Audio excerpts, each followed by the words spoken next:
Marlins in terms of postseason. Every time they reach the playoffs, they go to the World Series.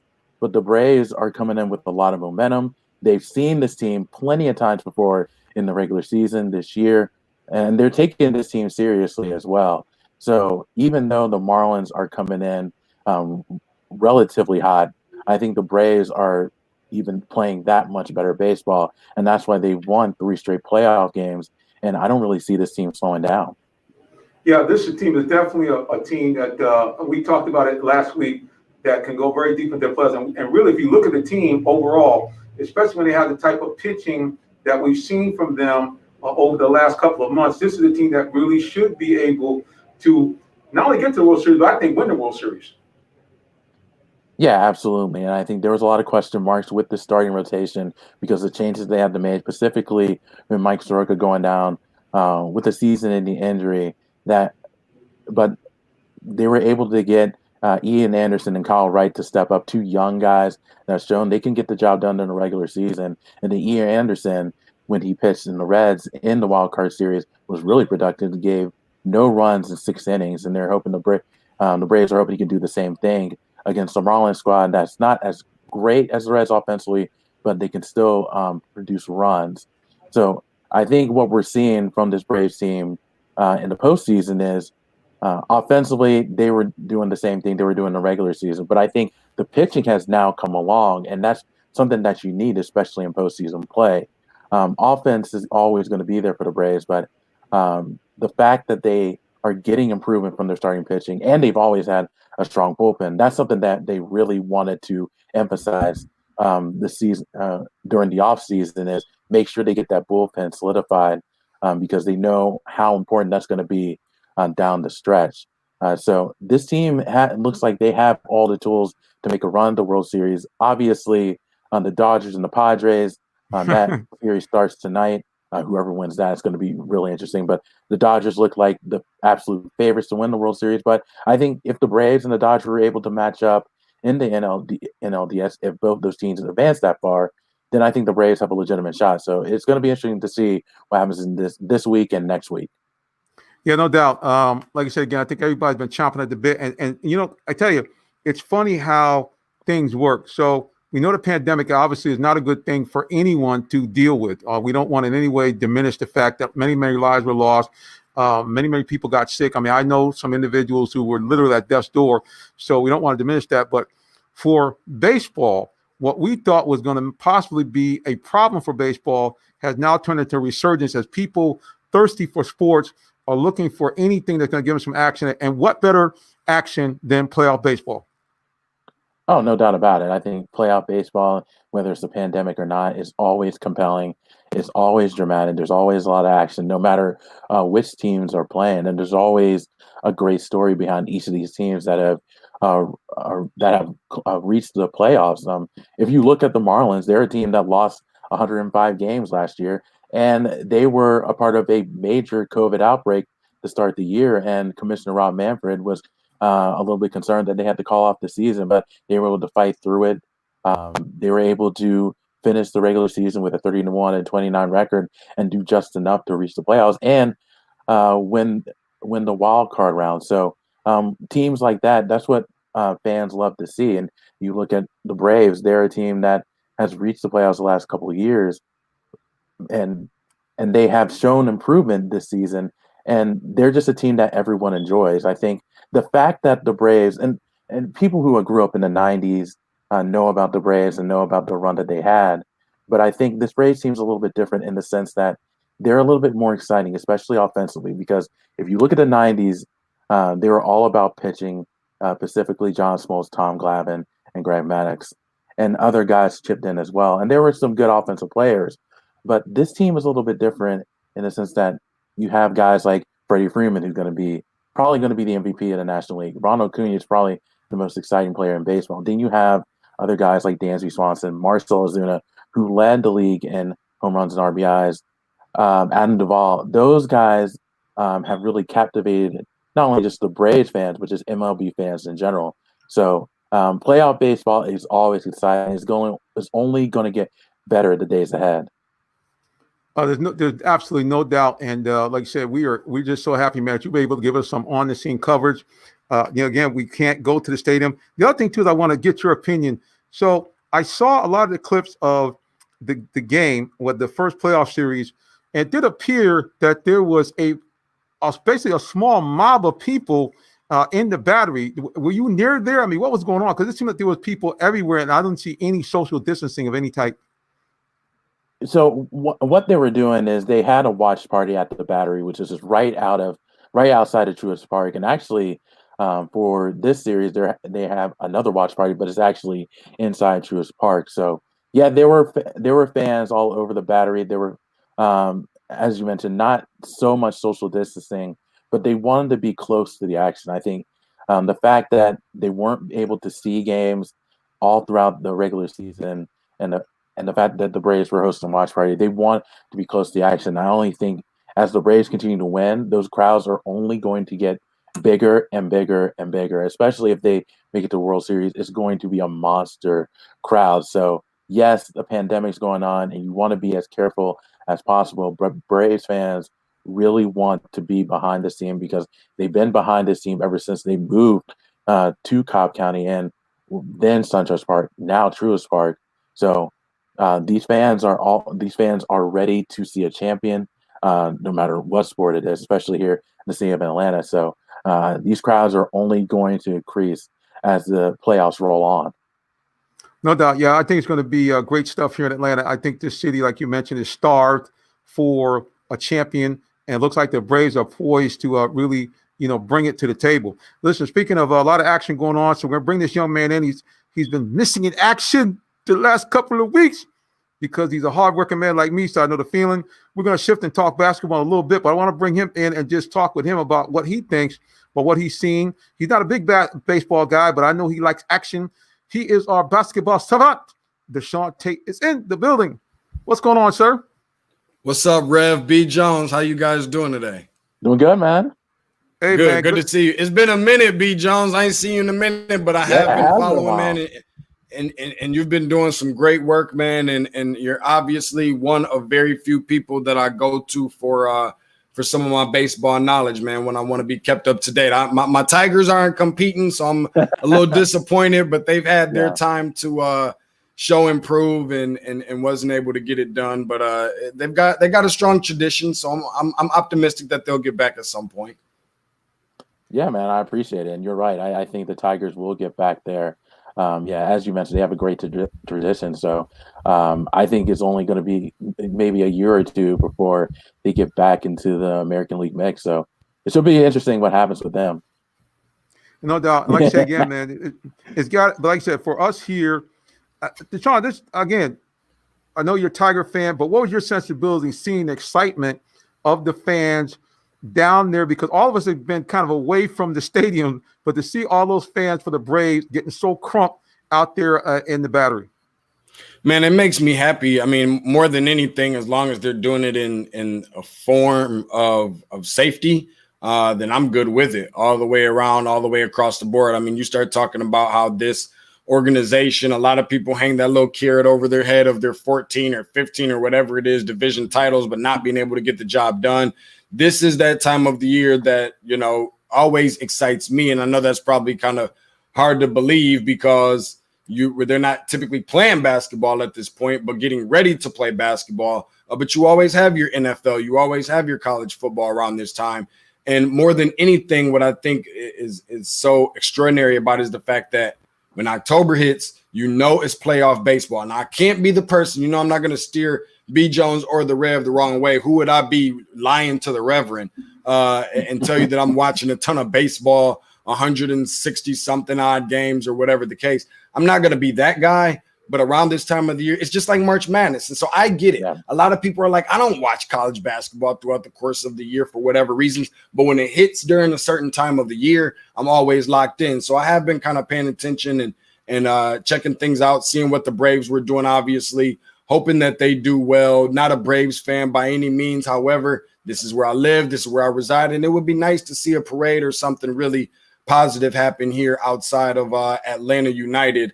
We're not going to get into the Falcons right now, but however, it is still really good to see that the Braves are certainly on an upswing. And I just wish that there was an opportunity to be able to go and enjoy this new stadium that was just recently built that I haven't really had a chance to have enough cold beverages at. That's the best way I could put it for the Rev. He said he wants some brewskis, boy. The Rev know about that. Come on now. We already know. We already know. Well, listen. So, Brian, so now going forward in this series, who are some of the keys here? Who would be an unsung hero that we don't maybe know about? We know about Freddie Freeman. We know about Acuna. Certainly know about Ozzie Albies. Or all the names that we know. Is there a guy that maybe we don't know, or a guy that we do know that you think can be an impact player in this series? See, I think the one key player that hasn't gotten a lot of attention, but is kind of a leader in that locker room, is a guy that first started off opting out not to play, but now he's returned, is Nick Markakis.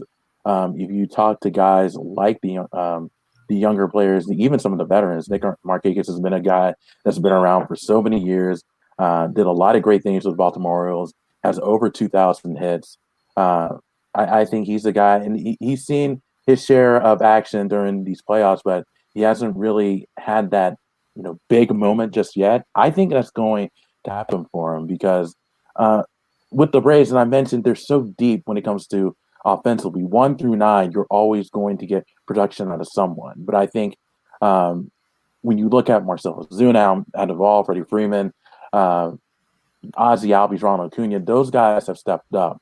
I think it will be Nick Markakis' time really soon because you just haven't heard his name yet, but he's been a consistent player for the Braves ever since he signed with the team a few years back. So look out for him because I think he's a guy that's ready to break out here really soon. Well, there it is, man. That's about as good as it can get. So when is game 2? Is that tomorrow night or is that on Friday? It's another afternoon. It's going to start. I think first pitch is at 2:08. I think all the games are going to be 2:08 except for, if needed, Saturday, which is going to be the final game. That's a 4:00 start. I think the way they have it set up is because of the matchups, because of the Yankees and Dodgers, those are going to be the evening games, and then the Braves are always going to start in the afternoon. Well, man, I think all of the baseball aficionados would love to see Braves, Yankees, Dodgers, at least as 3 of the final 4 teams. And you can toss, I guess, whoever you like, but there's no question that baseball would be a buzz if you had those three of the dominant teams over the last 25 years being able to kind of square off and see who's going to wear the crown this year. Well, speaking of wear the crown, how can people find out more about you, social media, website, where people can follow all your blogs and even your podcast? Yeah, I'm the trending sports writer for popculture.com. You can find all my work at popculture.com/sports. We have it writing about baseball, football, basketball, MMA, WWE, you name it. I cover pretty much all of it. So again, that's popculture.com/sports. And for any trending or entertainment news, you can go to popculture.com. You can follow me on Twitter. That's at Brian Jones_PC. I'll be updating the Braves game tomorrow. And then I also have a podcast called Always Football Season. I'll have a new episode out on Thursday, and you can get that wherever you get your podcast.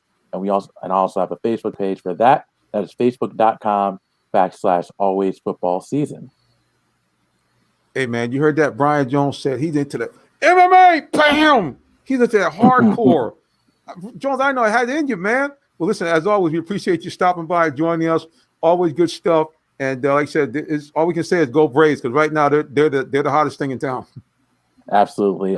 Thank you so much, Jonathan, for having me on. Deshaun, good to see you again. I appreciate you guys. Good to see you, B. Oh, yeah. Brian Jones in the building. All right, guys, that was B. Brian Jones joining us as he always does, talking Braves baseball. We try to get him enticed. If you remember a couple of weeks ago when they were talking a little bit about the popular song that was out these days. I believe these 2 women made a song. I think it was called WAP. But Brian said, no, the preacher not going to entice me. Any kind of scandalous talk on the air. Well, speaking of scandalous talk, let's go here to social media, see what's going on. Hey, we got a big shout out on Facebook to a young lady that has a tremendous organization that she has built from the ground up called Linkscape 360. Miss Elaine Armster, we thank you so much. Her dad was a legendary coach down in South Georgia, and we just appreciate her for joining in, because if anybody knows football, any woman, she knows it right there. Listen, guys, I don't want you to go anywhere. We have to take a quick break. and then we'll be back because we got to talk basketball, everything NBA, NBA Finals, and we're going to talk a little bit about your Hawks. But you have to keep it locked right here on the Real Talk Sports Show. We'll be back in just a moment.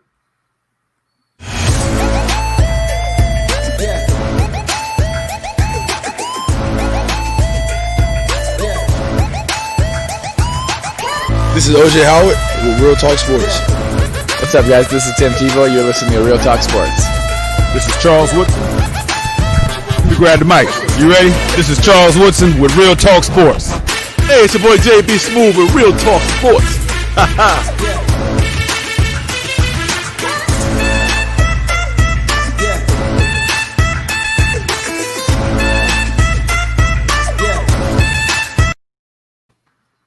That's my little happy music. So, guys, you can see here, I'm not in the lockdown living room. I'm out and about. That's why I have the mask on here. This is the Code Red Studio, not Cold Blue. Nobody's sick in here. We good. Code Red Studio here. It's me, the Minister Jonathan Simmons. And you can see over to the left or to the right, depending on which way you're watching, our basketball savant, Mr. Deshaun Tate is in the building. We want to give a big shout out to all those of you, of course, who are watching the replay on the Periscope. We appreciate you very much. We appreciate all the hearts going fluttering up. We also appreciate all those of you who share the broadcast. I'm going to ask you to do it right now. Share. Now, on YouTube, we want you guys to subscribe and press the little bell, bing, and that means you'll get notifications every time we come on the air. And we always are trying to bring you good stuff. And usually we'll bring you a high school football game of the week on Friday, and in some cases on Thursday and Friday. So last but not least, I have to give you one more instruction. We need you to follow us on social media. And you can follow us one of two ways. You can follow me personally at Minister J Sim, or you can follow this show itself at Real Talk Sports 7. Okay, at Minister J Sim or at Real Talk Sports 7, and you will find us. We try to give you some inspirational moments each and every day, and so please follow us. Anyway, I have the man himself, Deshaun Tate, in the building. First of all, we go into the NBA bubble, and all of a sudden they got into that thing. The Lakers look like they're going to sweep the Heat, but Mr. Butler said not so.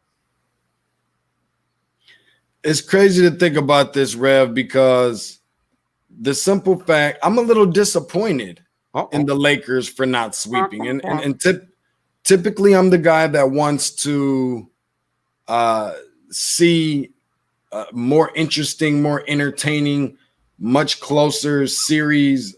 But in this case, if the Lakers is really like that, then do what you're supposed to do. If they're calling this guy the GOAT, then do what you're supposed to do and take care of business. So I was slightly disappointed that didn't happen, because when you start considering their dominance, specifically with their size in the front court on the interior, they've got superstar players that Miami doesn't have. They don't have the injury problems that Miami has. They have the veteran leadership and the success in the postseason. We start talking about experience and so many other things that Miami doesn't have. So I was a little bit disappointed in those regards. However, I think it'll be really interesting for Game 4 tonight, where you do have Bam Adebayo, who will be playing and is returning after missing some time because of a shoulder injury. I would imagine that his minutes would be restricted, especially considering the fact that he's up for a potential or possible future max offer. So it's going to get a little bit more interesting. I'm not sure how interesting. I think at the very most people in the consensus would agree that Miami gets 2 games, but it wouldn't surprise me the least to see the Lakers wrap this whole thing up in 5 games, the same way that they've done every single other series in the playoffs. He's saying Lakers in 5 to keep LeBron's legacy alive. Amen. Well, I mean, at the end of the day, if you look at the team, we look at certainly Anthony Davis, the monster games he had been having, and his absolute apparent joy of being in the finals, playing with LeBron. But at the end of the day, man, I mean, what kind of ball is Jimmy Butler playing right now? What kind of cayunes, as we said back in the Northeast, what kind of stones do you have to basically stare down 2 of the best players in the league, 2 guys that are each one MVP candidates, and saying, you ain't sweeping me? Well, besides the fact that I'm not really on the same boat or page as other people are when they're calling Anthony Davis a top 2, top 3, top 5 player in this league. I think that top 10 is a lot more realistic, although I got him right there on that borderline. If I had to have him one way or the other, I'd have him out. But Wow. a large part of that is because outside of injuries, I don't think that you can deny his talent, but he's a little bit on the softer side for my. Oh, I call him soft. Well, a little bit more on the softer side for my liking for a guy who's that big, that tall, and the biggest man on the floor. But with that being said, you're asking about the kind of ball that Jimmy Butler is playing. Just imagine this fun fact stat for you, where Jimmy Butler had a career high in the paint of 26 points. And all of his field goals came in the paint for game 3. He went 13 for 14 from the field. His average distance of shooting was 8 feet. His longest distance of shooting was 18 feet. I'm not sure we've seen a guy use the backboard on a jump shot this well since Tim Duncan left our game. And he just so happens to be the third player in NBA Finals history with 40 points in game 3 with 0 3-point attempts. The other two to do that was Shaq and Kareem, and we know that he's nowhere near that size, let alone high expectations of Jimmy Butler living in a painted area. Yeah, it was kind of bizarre, man. That whole thing. I mean, there's no way a guy that small, especially when you got a guy like Anthony Davis and of course LeBron, being there, that those guys that he should have been able to do that with those two guys. 26 points in the paint, 40 points overall. That's incredible. Yeah, and not only that, Rev, but he scored or assisted on 73 points that Miami had in game 3, and I couldn't imagine it getting much better than that. I don't want to, disrespect Miami or Jimmy Butler by any means, but the thing that I love about him, that I hope that we can embrace, love, and appreciate, is that this is a team with no superstars. This is a team that sometimes, as I've been told, reminds a lot of people of the 2004 Detroit Pistons, but just the simple fact that they play with defense first, and they've got that leadership with Jimmy Butler. They play the kind of style of basketball that I really miss, that 80s, 90s style, the defense first, the offense will come later. He's been great from the free throw line. You can't even say that about number 23 on the opposite end, let alone Anthony Davis, who the other night in his 15 points in game 3, that's the second fewest in his 31 career playoff games. Wow. I mean, that's just, when you look at those kind of numbers, man, it's just incredible. Mm-hmm. Like I said, if you look at Jimmy Butler, he's a beast. And now if you shift back here to Atlanta, isn't that really what Atlanta needs? They need that guy that has that, what they like to say, that dog in him. That guy that just says, look, it's not in my house, not today, and probably not tomorrow. Are you going to do, we're going to take care of business. You're not going to do what you need to do here this night on my court. I'm sorry, I wasn't really sure if that was a question exactly. Yeah, that was actually, I was on a rant for a second. Yes. At the end of the day, isn't that really what Atlanta has been missing? That guy that is just saying, hey, I'm going to take this game to you, and it's not going to happen. Whatever you're thinking, I'm going to prevent it. Yeah, not only that, and I don't know who that player is for Atlanta or who that player could be or should be or whatever the case is, but they clearly missed that person who's going to, I think, really be that voice in the locker room the way that they need it. Now, I know that Vince Carter was that voice, but that's not Vince Carter's personality per se. But they need that much larger voice, that guy with that, that needing that pit bull. And that's something I think outside of defensive purposes and things that you'll see on the floor that I think that they need more than anything. I know the NBA draft is coming up. There was a lot of Hawks fans that were really disappointed in the fact that it appears unlikely or it appears that, obviously the Hawks are getting the number 6 pick in this draft. And a lot of diehard Hawks fans were kind of disappointed in getting number 6. Why can't we get number 1 and everything else? This isn't the draft that you want to be number 1 in anyway. But there is a guy who is a local Atlanta product who is going to be drafted high, who's going to be drafted in the lottery. And from that standpoint, I really think he can give the Hawks what they need at number 6. And his name is Isaac Okoro, a freshman at Auburn. And while he doesn't have the loudest voice, and the expectations for him to have that obviously won't be really high, but the fact that he can play he can guard 3 positions, maybe 4, depending on the small ball situation and who they're playing up against.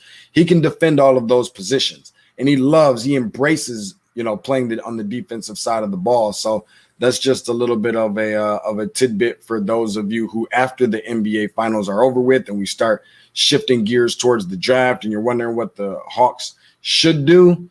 I definitely believe that, option number 1 is not to get younger. And so you get rid of that pick. But if you have to take somebody, that's the guy that you take off the board. All right. So looking at this team, I think we talked a little bit about before. Clint Capella, what can he bring? And if you were the GM, speaking of, hey, we want to get any younger, if you were the GM, who would you try to trade for as the Hawks GM that you think would kind of be that missing piece? I don't know. I mean, at a point, it's talking about how realistic are we getting with this. I think that I want you to be in fantasy world. Just give me the guy that you would want. I have a really hard time living in fantasy world before I go and say, hey, go get Kawhi or go get, LeBron or whatever, what have you. So I'm not necessarily going to go that far, but I think a realistic one that many people have been talking about is Bradley Beal.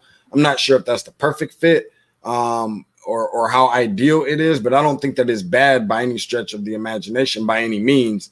But then we start having conversations about what you give up.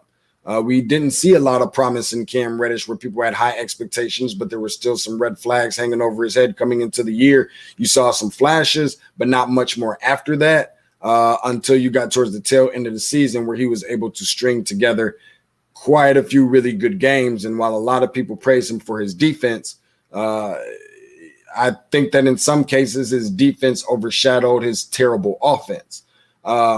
So DeAndre Hunter, I'm still kind of on the fence about in some ways. I think he's a good fit, but I'm not sure how much he's really going to contribute and put you over the hump in winning basketball games and what his upside and his ceiling is. So if there is one of those players, the first one to go, I would imagine, is you package up somebody like a Kevin Huerter, and then you try and see what you can get from there. Obviously, you have to build on that if you want to go and get somebody like Beal. No question. Now, you look at Bradley Beal, he would give you kind of a, for lack of a better term, he'd be a sniper, number one. And he's a guy that does apparently have a killer instinct. I know every time he plays Atlanta, he seems to relish that, him and John Wall for that matter. But he's always appeared to me to be a guy with some attitude. Yeah, he does. I don't think it's the biggest in this league, but I like the fact that anytime you can talk about bringing someone in that is experienced and that can score the ball, I think that's great because that's what moves the numbers. That's what moves the needle for a lot of people. Unfortunately, the kind of brand and era of basketball in which we live in right now, it's all about putting numbers up. And I don't think that that's something that will necessarily help you a ton when you start talking about adding a number to the left side of the result column. You don't want this thing to start looking like Pac-12 and Big 12 football, where it's all about having a bigger score on the scoreboard at the end of the game. But when you start getting towards, the tail end and start talking about contending and winning championships, you don't necessarily have that. You want to fill in the missing pieces or fill in that void of what you don't have. And what you don't have outside of that demonstrative attitude and demeanor in the locker room is somebody that's going to play defense. And while I think that Bradley Beal would be good for that, I also can't tell you that that's something that I think that he would be great at either. But the experience and the ability to shoot the ball at a high clip, at a high rate, high volume shooter, I think is always going to be a good thing, especially when you can start talking about taking some of the scoring load off of Trae Young. Well, no doubt about it, man. We look forward to see what's going to go on here. We got your prediction. Lakers in 5. He's saying 5, boys. Lakers in 5. So we're going to see if that can happen. And now, if the Lakers do that, where does that put LeBron James? Does that move him up in the pantheon as far as, GOAT type players, or does he just kind of stay where he is right now? Some people would say 2 or maybe 3. I said I wasn't never going to have these kinds of conversations talking about LeBron as the GOAT. that's just one that I typically don't entertain, but because I love the Rev and I owe the Rev from a few weeks ago, then I'll entertain it. I'm reeling you in, baby. Come on. I don't think that there's anything for me personally in my book that LeBron can do to be considered the greatest of all time. Now, some people are going to do that anyways because of the fact that when he finishes playing, because he played for such a longer time than Michael did, then he needs to be in consideration. He's going to break so many records that Mike didn't break, and I understand all of that. But I think that there's just other pieces to that. The effect that Michael had on this game, the way that he went out. As much as we don't want to talk about LeBron's losses in the finals, the reality is that right now he's 3-6, and it won't be long before we start adding to that. So I can't be the person to go down that road. He's not my GOAT. People say, what if he gets 5 like Magic and Kobe, or 6 like Matt or like MJ? I mean, how many people are walking around saying that Bill Russell is the GOAT and he has more than MJ? In fact, 4 more. So I'm not sure really if there's anything in my book that LeBron can really do to be considered the greatest of all time. One thing I never understand is that, for the people who says that LeBron is the greatest of all time, why is it that when we compare a player to the greatest of all time, if Michael is not that, then why is the first name that's brought up when we talk about GOAT MJ? Where did LeBron get this number 23 jersey that you're going to see tonight playing in the game? Where did he get that from? It just wasn't a number that just magically appeared. We're talking about a guy like Michael Jordan who has a jersey hanging in the rafters of a gymnasium that he's never played in Miami, never worn that jersey, and it's prevented from anybody from wearing the number 23 in Miami. So for good reason, because that's the guy that is the GOAT. So we can go on and on and on, but for all those people who love LeBron and calling him the GOAT and so forth and saying that Michael's not it, most cases, Rev, just a little tip for you. Those people that are saying that, look down at their shoes and you tell me what kind of shoes they're wearing. We're going to drop the mic right there. Deshaun Tate, our basketball savant, tell people how they can find out more about you, all of your blogs and podcasts, and the like. The floor is yours, sir.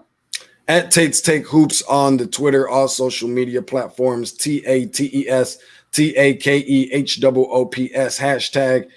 That's where basketball lives. We got a podcast. It's called Tate's Take. I like to call it the best, the most informational, the most educational basketball content in the form of a podcast. And you can find that anywhere that you find your favorite podcast. That's iTunes, Google Podcasts, Spotify, Red Circle, Stitcher, the whole 9.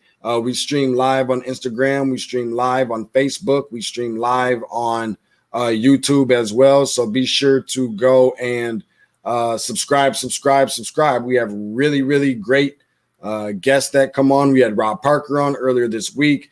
We got some really great guests, man, and you never really know who you're going to get on Tate's Take. So I'm just looking forward to more subscribers, more supporters. For those of you who already have, I'm overly thankful, grateful, and appreciative of you doing so. Just spread the word to your mama, your grandmama, your friends, your family, your enemies, everybody. Tate's Take is where you can find it. Well, look here, man. Before you leave, I gotta let you at least say hello and greetings to one of the baddest guys out there. He's the embedded beat writer for AJC Sports for our Atlanta Falcons. He is an award-winning sports writer, a teacher, a professor, and an Esquire par excellence. The Orlando Ledbetter is coming out of the stage and into the screen. D-Led, how you doing, sir? Hey, pretty good, Reverend. Pretty good, Deshaun. Thanks for having me on the show tonight. Well, Deshaun, I just wanted to get some greetings in to D-Led. This guy's the man, so I couldn't let you sail off without at least saying hello Absolutely. to him. Hey, you know what? Big ups to you, Rev, for that, because I don't get a chance to see D-Led a lot. I know he's going to have something really entertaining. I'm going to make sure that I jump off here and listen, because I'm hearing so many things on so many different platforms and avenues and media outlets and so forth about Dan Quinn. And I'm really interested to find out exactly what's going to happen, because people are asking me, Rev. I'm like, I don't know. You got to listen to the man. You got to listen to D. Orlando Ledbetter. He's the one that can give you all the answers. So good to see you, D. Led. Rev, thank you so much for having me, and blessings to you. All right, listen, everybody, you got to stay locked right here. We're going to take a quick little station break. Those of you on WIGO, don't go away. Everybody on social media, don't go away. Why? Because you're listening to the Real Talk Sports Show. And when we come back, it's football time in the state of Georgia and also on Real Talk Sports. Stay tuned.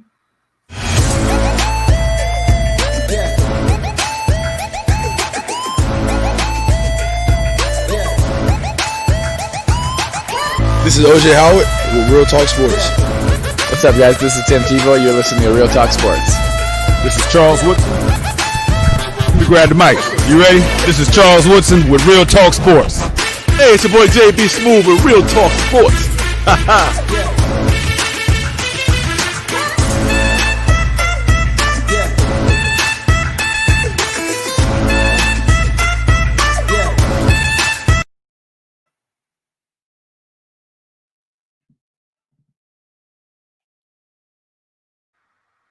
That's all my favorite part right there, my man at the end. The comedian. Jay Smooth. Mr. Smooth. Yeah, Jay Smooth. You always, ha ha. Yeah, that's because we're going to get some laughs on the Real Talk Sports Show. Well, again, guys, if you're just tuning in here, you listen to the Real Talk Sports Show. We broadcast to you live here. I'm in a different studio. You can see I got the mask on because I had to leave the lockdown living room and go into the public. So I got the mask on here. We just had another show right in front of me. We do some production as well for some folks that come on before us. So I got to keep the mask on. But that doesn't mean we couldn't bring you the talk that has been buzzing around the town. Okay, D-Led, I know last week you did a good job trying to talk people off the ledge, but we really going to need some help now because I think people about to jump off the bandwagon and get out of Dodge with the Falcons. Well, this is the worst case scenario, Reverend Simmons. Bad start, 1-4 2 years ago. Last year, 1-7. This year, come out 0-4 and look bad doing it. Look bad in the sense that, they had a couple games won, they kicked them away, which should have been the lesson of Super Bowl 51. Run the ball when you have a lead. So the coach did not get that lesson, is determined not to get it. So you don't run the ball, you throw the Bears back into the game, you don't fall on the kick. So just the whole menagerie of what's happening with the football team has got the fan base in uproar. So I'm getting calls. I know other people are, and they're like, I really can't believe this. And, so I just tell them that, take some of the good things out of that game. That was a 20-play drive. So now they've shown they can protect that defense. So maybe they'll do it next time. Green Bay came out, ran down the field pretty quick. The second time, though, the defense stood up and held them out of the end zone for a goal line stand, which was like, okay, they can stop somebody. So it's like baby steps. You got to build off of that. But we thought we did this already. We thought they had learned their lessons last year when they were out there calling all these multiple defenses and running around and trying to trick and disguise people.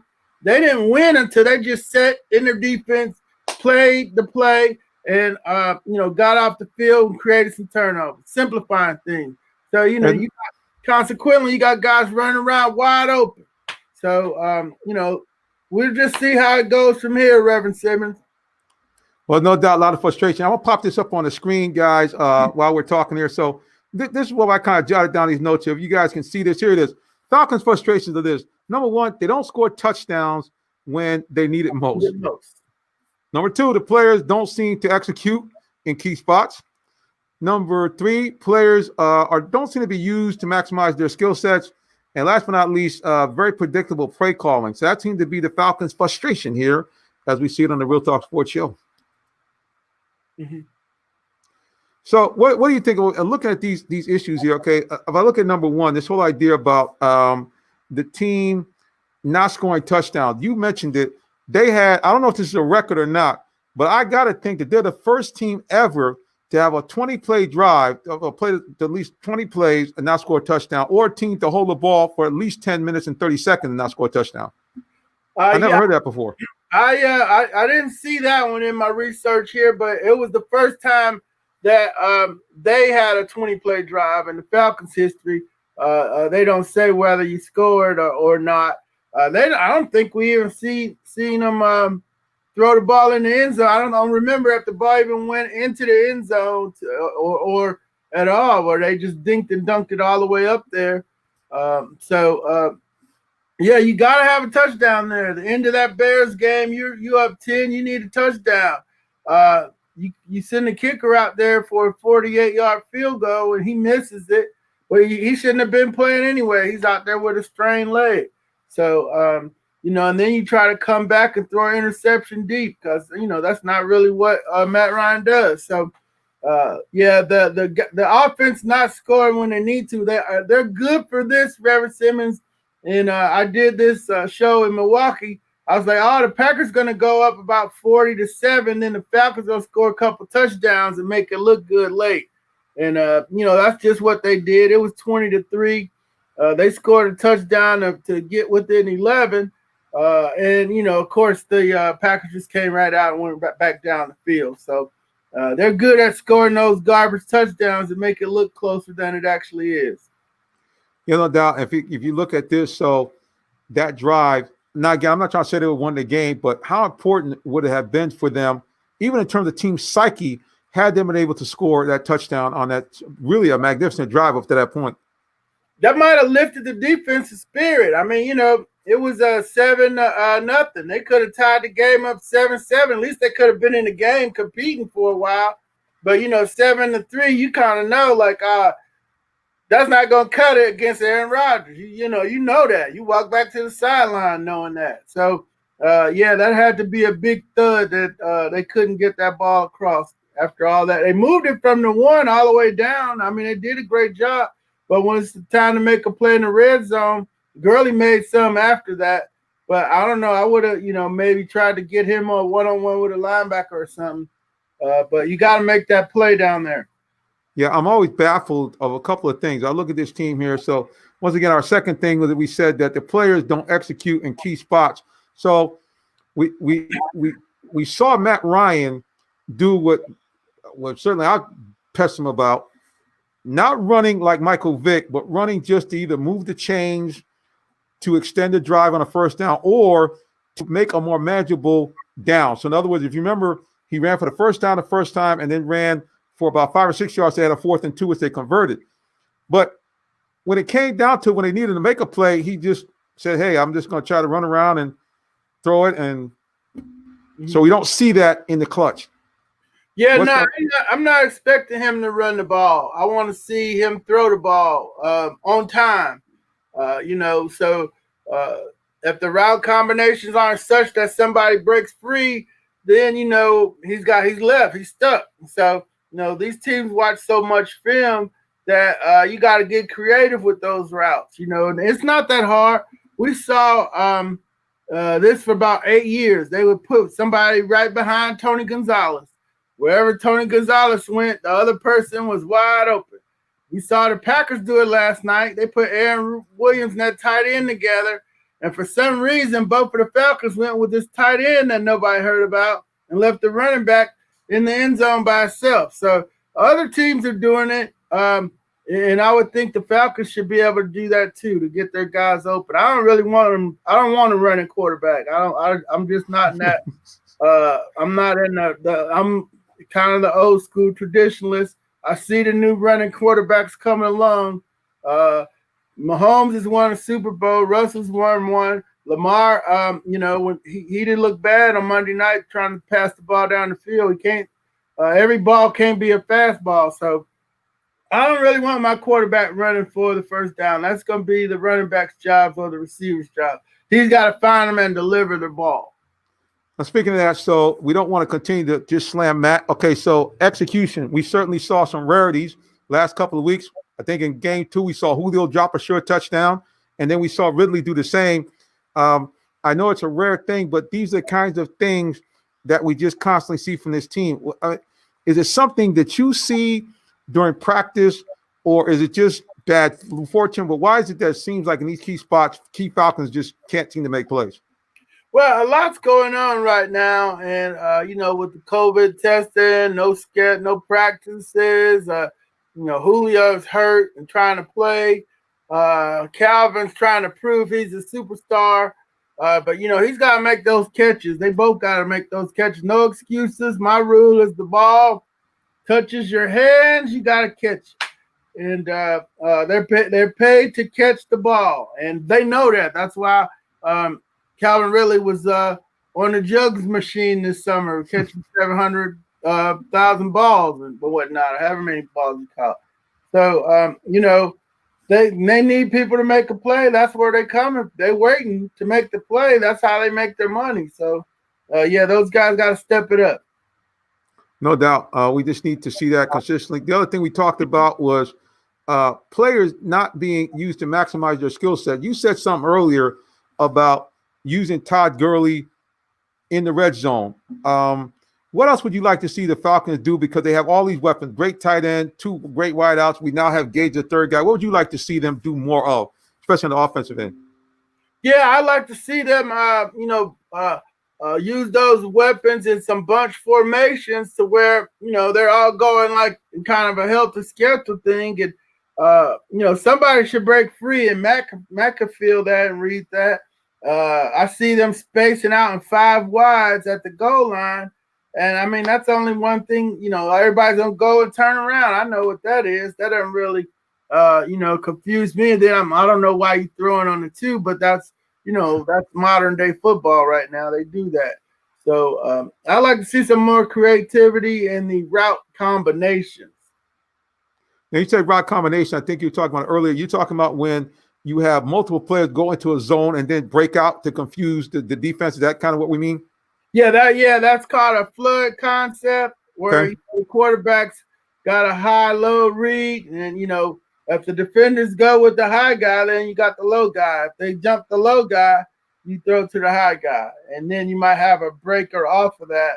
And just think of the first touchdown last night when the running back was lined up outside next to the tight end, and he went out, and the other tight end went in, and the Falcons all went with him for some reason. And the running backs got wide open for, Aaron Rodgers is going to see that. So that's a touchdown. Yeah, no doubt. The other question I guess I have is they seem to do it more back in the day with Tony Gonzalez, but I don't see it much with Mr. Hurst. Here's a guy that's 6'7", seems like he's a great athlete. Why would you not throw more jump ball type things in the end zone when you get down the red zone? I don't think Matt Ryan throws a nice fade ball. Okay. He just hasn't. That just hadn't been one of his throws. But the one route Tony did was the curl and the comeback. Right.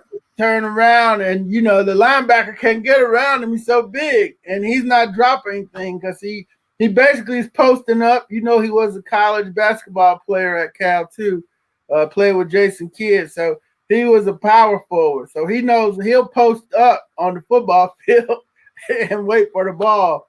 And maybe they need to teach Hayden Hurst. He was a baseball player, drafted by the Pirates.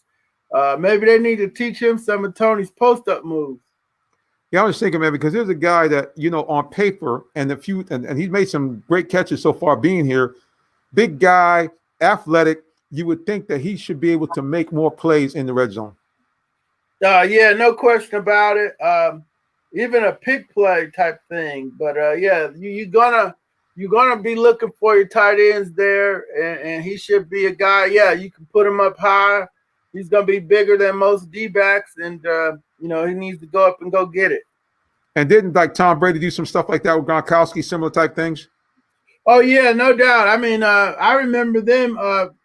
They put everybody to one side in the Super Bowl against Seattle and put Gronk outside with Wagner one-on-one. They just sent him straight down the field, and wasn't nothing.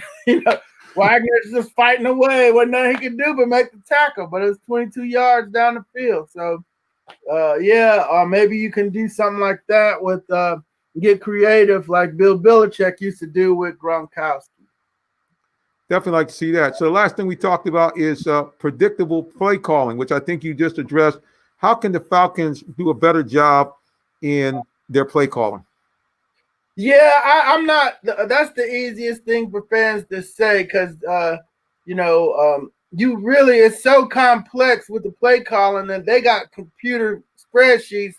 They've ran every play from the last 4 games, every situation, down and distance, and they know exactly what they have to call at that time. So for you to just say, better play calling, you got to get more specific than that, because whenever a play doesn't work, all the fans want to say, well, they should have called a double reverse, or they should have called a draw. They should have called it. So everybody's a coach at that point. But I don't get caught up in the play calling, because I already know they watched all the film. They got the computer printouts on what plays work on which down and which distance, what the other team's more likely than not to play, the tendencies and so forth. It's a whole math equation into that play call. And it's not just, I'm going to call my favorite plays and we're going to march down the field with that. It just doesn't work like that in the National Football League. Yeah, it makes sense. Like I said, again, there's a lot of frustration, obviously, from the fan level, because fans, look at some of the things we just talked about, not apparently using the pieces in a way. You mentioned earlier about how wide open other teams seem to play against us, and it looks like our guys are constantly fighting for every inch. Yeah, we haven't seen guys. Hurst broke free against the Bears for that 42-yarder. He did on that tight end throwback play.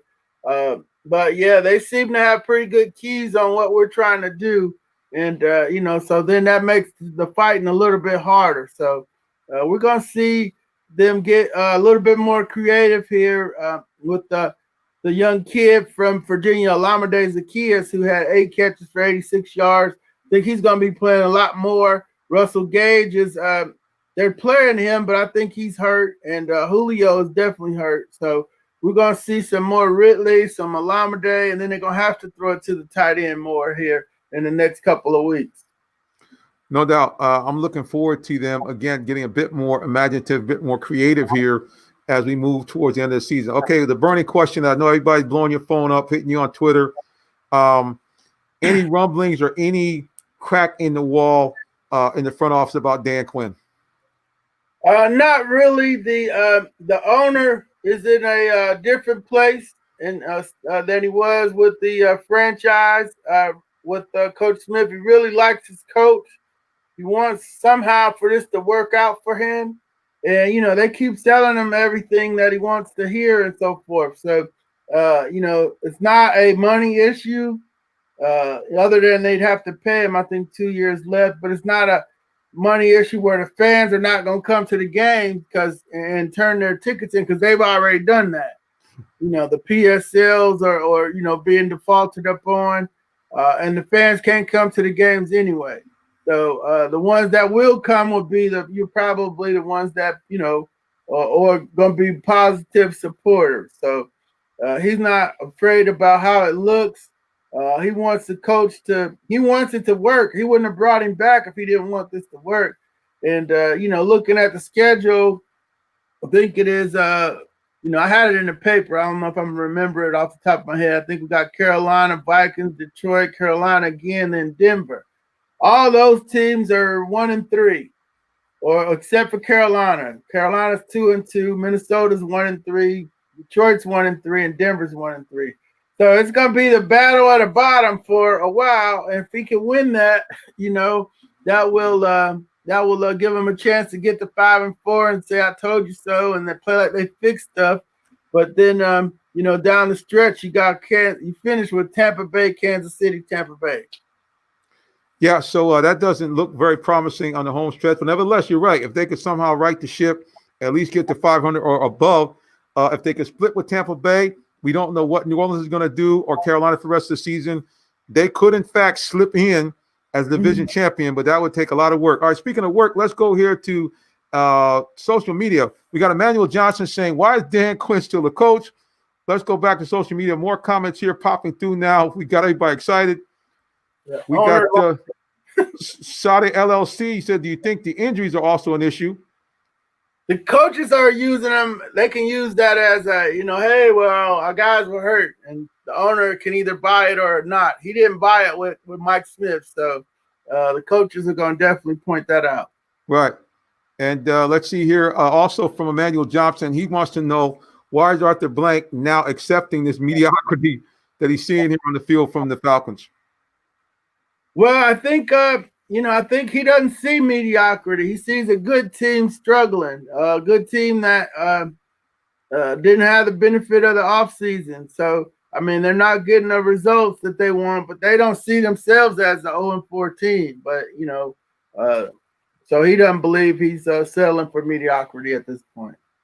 Well, at the end of the day, it's going to take it's odd to say this, 0-4 team, that it really wouldn't take that much to turn them into a contending team. But when you look at the Falcons, that kind of is the case. Would you think? Yeah, no, the offenses can do it, I believe. I mean, if they run the ball and throw their play action stuff off of that, they got a chance to get there. The defense, you got to get too many. You got too many people hurt already over there, so it's going to be hard. Deion's out there playing as hard as he can. The Charles Harris kid looks good. The Sheffield looks good. The cornerback, Dante Fowler, said he's just now getting back 100%. Grady's out there playing hurt. So your defense just might be a bend but not break defense, and stop some people in the red zone where the offense has got to go score. Well, he's got some more questions on social media. These are guys off the Falcon page. So you got Said LC asking, is Tack, Rico, and Neil coming back next week? What's been the comment from the team? Yeah, talked to Dan today in our press conference today. He said Tack is the one that's closest to coming back. Rico and Neil, they're hopeful that they can come back. We have seen all three of them on the field working with the trainers, and to me, it looked like Rico and Neil were closer to coming back than Tack. But Coach, sometimes throw smoke screens on the injury, so we'll just keep everybody posted as the week goes on. Manuel Johnson, once again, is making comments here about the defense, talking about they've been dead last, 31, indeed, the last 3 years, and overall record 40, 14, and 22 the last 3 years. So you can see Emmanuel's fed up. Yeah, yeah, no doubt about it. I mean, after the loss to Philadelphia in 17, 18, that was a bad year. You lost all your defense that year and went 7-9. Last year, wasn't an injury excuse. They just started 1-7 and finished 6-2, and got big wins out in San Francisco and New England. So and then this year they're 0-4. So we gotta look at everything's on the table. So the drafting, missing on draft picks, missing on Jalen Collins, missing on Duke Riley, Deidre Sanat's a 4th-round pick. You can't even you don't even dress him anymore. When you decide to put all your money on the offensive side of the ball, that means you're going to hit in the draft. You're going to draft defense. And if you look at their draft defense, they haven't been able to do that. Another quick question from off of Facebook. Joey Neal wants to know, what's the word on Julio? Will he be playing also next week? I don't think so. He's not going to play. I don't think so, because every time he tries to play, he gets hurt again. So the same thing happened at Dallas. He played 2 catches, 24 yards. Stayed out 1 week, didn't get well. So, he didn't even come out of the locker room at halftime. So that tells me that he doesn't even feel good walking. So I don't think he's going to go from that to trying to play at Carolina. I got another question from social media. Emmanuel Johnson asking the question, D-Led. He said, Matt plays declining. Would you blow it up with trades, including Julio? I would not. Because you're basically starting over. So they're making that decision. If you think this team can play and get to the Super Bowl, then you keep it together. But as you look around the league, they might not be that good. When you look at Kansas City, you look at the way the Patriots are playing.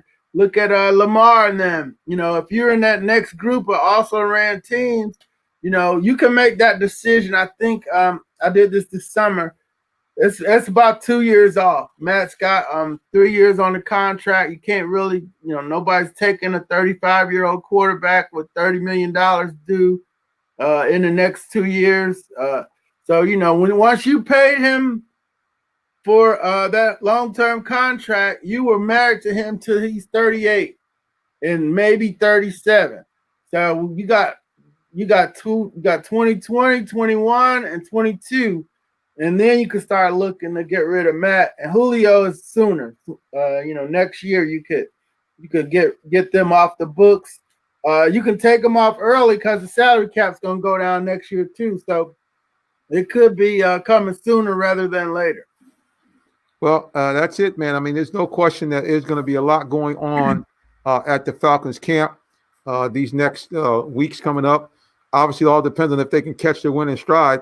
If they can do that, then it's really going to generate more questions, because let's just say they end up this year miraculously 7-9 or 8-8. It's going to be the same situation where people saying, "Hey, get rid of this guy." Well, here's one guy we can't get rid of, and we don't want to get rid of. Said LC from one of our Falcons group. He's asking the question: will AJ Terrell be back next week? We're waiting on that. Coach Quinn mentioned that after the game today, but he's got to pass so many positive COVID tests to get back in the building. And then hopefully they got to find out, contact tracing, who he's been around and so forth. So the longest one has been 14 days. Last Saturday was 7. So maybe by Saturday, the night before the game against Carolina, he can get through. And that's kind of what we're looking for. We'll know for sure about a weekend. But Coach Quinn mentioned him already as a possibility. And then that'll allow them to put Isaiah Oliver on the bench. I tell you, we're very thankful, though. We can't take phone calls yet. Social media has been popping. Joey Neal asking the question of D-Led, who should be our next coach? A lot of guys are very high on Eric Bieniemy, the offensive coordinator from Kansas City. He said, do you think we should take maybe a young guy from college if Dan Quinn is asked to leave? Yeah, my two guys are Eric Bieniemy and Lincoln Riley. If you can go to Oklahoma and back up the Brinks truck, we're seeing that college offense stuff works. You got to tinker it a little bit. Like we watched Kyler Murray out in Arizona run it. So then you got to get another quarterback. Bieniemy's more traditional. I've known him a long time from his days at Colorado and with the Cincinnati Bengals. Also one of my Omega fraternity brothers. So if he gets the job, we'll have some really good access. Is what the Falcons will try to block it and won't be able to. But if Eric gets the job, that'd be great. Manuel Johnson, we got him buzzing. He's saying he doesn't think the team is built correctly. Too much money, obviously, at wide receiver and quarterback. We need more help on this front. He also says, hey, are you sure that Matt can't be traded to eat away any money? No. Well, first thing first, they're built like the Indianapolis Colts. That's their motto. They did the Peyton Manning, Edgerrin James, Marvin Harrison, Reggie Wayne model. That's what they did. And Dimitrov has told me about it because he used to consult with Polian. They had Chris Polian here. And, the whole thing was to get 2 pass rushers, Freeney and Mathis, to get upfield because you're going to score points, you're going to be ahead, and you're going to rush the passer with your 2 ends and, sit in your cover 2 zone, in their case, cover 3, and win a lot of football games. And for a while that worked, but over time, the offensive line, that means you got to hit on your defensive guys, and they haven't been hitting on them all the time. And then some of the guys they're getting have been injured. Didn't hit on Rashid Hageman, Duke Riley, Jalen Collins. I got the whole list of guys they missed on. So, but they're built like the Colts of the 90s. Tony Dungy and them won a Super Bowl with it, and they almost won one with it. Now, as far as, when I looked at it this summer and I put the paperwork away, you couldn't trade Matt until he's 37. Well, there you go. And, of course, Manuel is you got him fired up there, D-Lay. He's like, hey, man, they're just not built that way. And he also talks about the poor drafting. That's how they tried to do it. Right. What they were successful or not, Emmanuel doesn't think they were. Well, there's no doubt if they had been able to hit on, like, for example, if they were able to get a TJ Watt instead of a Tack. There was one other draft where they had a guy that was drafted after a guy they picked who's been a stud. if those would have been the two missing ends, and that's it. The other thing is that they continue to trade guys that actually sacked the quarterback here. They traded Adrian Claiborne. Again, I'm not trying to say the guy got a lot of sacks, but he was a bigger body, and I think he opened up room for guys like Tack and Vic to do some of what they did because he was more of a larger guy that could deal with those big tackles. Yeah, Claiborne was, he's been to 3 different teams in the last 3 years. So, if he was great, then somebody would have kept him. Bill Belichick would have kept him. He got a Super Bowl ring with them. But yeah, when you get a good guy that can play, don't trade him. The whole idea is to amass the best football players. Now, if they don't particularly fit your scheme, which is what they said about T.J. Watt, then you change your scheme. So, take the best football player. Don't just take Tack because you got a hole and he fits it. Right. And he's got injury problems. So guess what? Since he's been in the league, what happens? He gets hurt every year. All the time. All the time. So don't draft guys with medical histories that suggest that, hey, it's going to be a problem in the league. I mean, they did it with Parade Jerry, and they did it again here with Tack, especially with another prospect sitting on the board. Yeah, TJ was a little shorter than his brother, and so because he wasn't 6'5", they didn't want him. But Pittsburgh was like, oh, we're just fine with the 6'2". Yep, when you got a motor and you can play, that's it. Well, listen, D-Led, we can't play anymore because we got to go. So All tell right. people how they can find out more about you, your blog, everything that you do with AJC Sports, of course. Go ahead. Floor is yours. Yeah, everything's on AJC.com. You can find me on Twitter at DOrlandoAJC. Everything's subscriber access, so we certainly appreciate our subscribers. And then in the morning, we have the Cover 9 at 9 blog dropping every Wednesday at 9.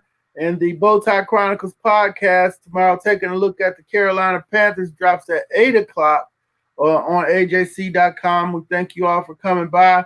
And people that get to the podcast, we appreciate your reviews and your subscriptions. Well, there it is. I'm going to give you these last 3 comments from social media. Emmanuel, like I said, bro, you set him on fire. That's good. Yep, you sure did. Talked about Dwight Freeney helped Beasley when he was here, which was true. He also talks about this is that was Joey Neal, actually. And now Johnson says, hey, there's more reason and evidence to fire the front office. And then last but not least, thank you, Emmanuel. He says he likes our show. Amen. Thank you, Emmanuel. That's a lot to unpack, but yep. We're gonna see a lot of moves here in the coming weeks, I believe, for Atlanta Falcons fans. Well, definitely. Listen, we thank everybody that has tuned in. D-Led, we certainly appreciate you very, very much for taking time out of your schedule. Because, guys, keep in mind, now D-Led, he is the embedded speechwriter. So, when the Falcons travel, he's on the road and he takes time out. Monday night was a long night, and we just are very thankful that he was able to join us here. And we thank all those of you for watching the Real Talk Sports Show. D-Led, until the next time, take care and God bless, brother. Thank you, Reverend Sir. That was D. Orlando Ledbetter in the building. We'll go to Facebook one more time here to social media here. Let's see what we got. And as we wrap it up, we got, let's see here. Joy Neal, thank you so much, saying the show is great. And Emmanuel also saying thank you. I want to thank everybody who's watched us here on social media, on Facebook Live, on YouTube Live. Big ups and big shout out to all those of you watching us on YouTube. And also, of course, thank you for those of you who are watching the replay on Periscope. We appreciate you very much, and we appreciate all those of you who share this broadcast. Well, look, man, we appreciate all of you. We say again, thank you. And I got to put my ministerial hat on real quick. Listen, man, if you don't know the Lord Jesus Christ, your personal Savior, please, man, please serve Him today. Why? Nobody loves you like Jesus.